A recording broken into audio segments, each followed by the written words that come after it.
Clean excess mortar from joints immediately as you set each large format floor tile to prevent hardening that blocks grout lines.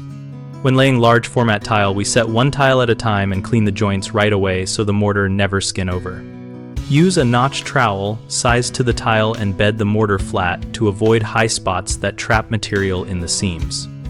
After placing the tile, press it with a firm twist and check joint depth with a spacer to confirm consistent thickness and to keep mortar out of the gap. Keep a bucket of clean water and a stiff trowel at hand to pull away bulk mortar from the joint before it firms.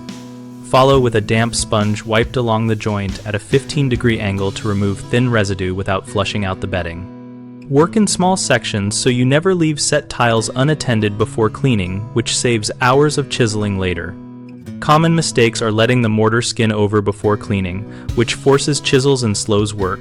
Stop and clean immediately with a trowel and sponge to avoid that. Another issue is overworking the joint with excess water, which weakens the bed.